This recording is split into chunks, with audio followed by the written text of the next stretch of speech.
Just look into this image carefully. So see, every one of you are seeing through. Some of you have noticed only the solar panels.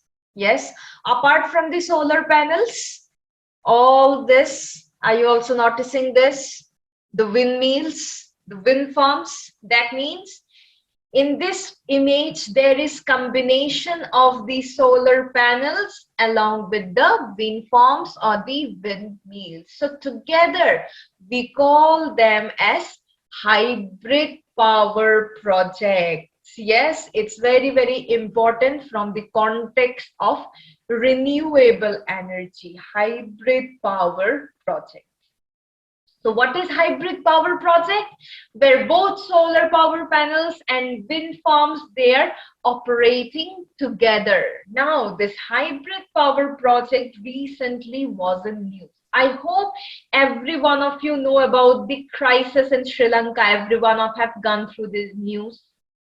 Yes, very, very uh, what to say, heartbreaking conditions are happening, right? One is in the Ukraine. It's very difficult to see the images, the kind of devastation that is taking place in the Ukraine, and one is in the Sri Lanka. Contexts are different, but whatever is the thing, from the perspective of humanity, those are really, really heartbreaking. Anyway, we all know Sri Lanka has undergone huge amount of debt and it has to give huge amount of money to China. Am I right? I hope you know this part, isn't it?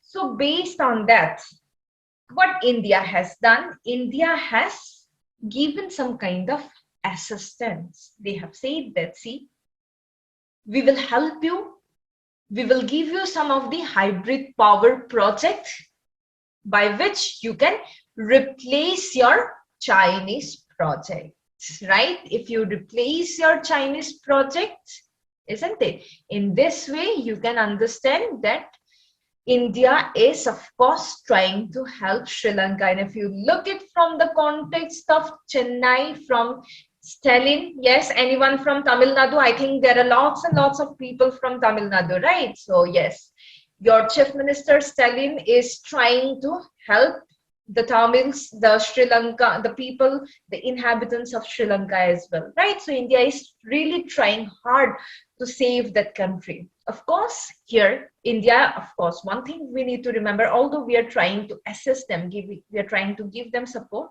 but it's never the case that we will give everything free. But of course, we are not Chinese. We will not try to loot them like Chinese, right? Anyway, so from that context, this hybrid power project is also very, very important. And another context you need to know that in Gujarat, we have the world's largest hybrid park.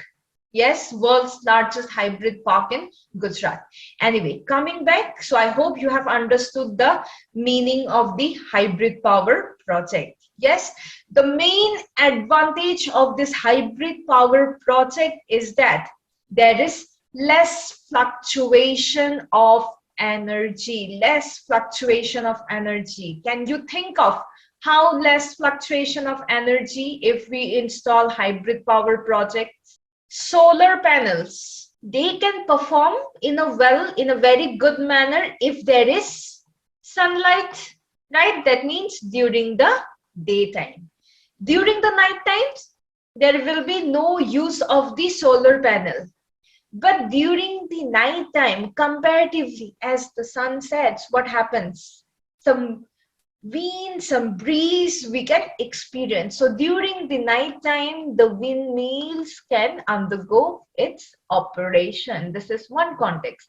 Second context, if the weather is cloudy and windy, during a cloudy and windy weather, the solar panels will not be a good candidate to derive energy.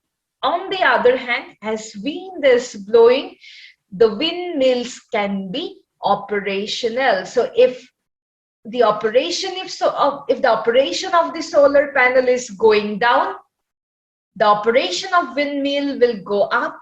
If the operation of the windmill goes down, the operation of the solar panel will go up. So fluctuation comparatively will be less. Am I clear why there is less fluctuation of energy in hybrid power project? Yes. Okay, very good.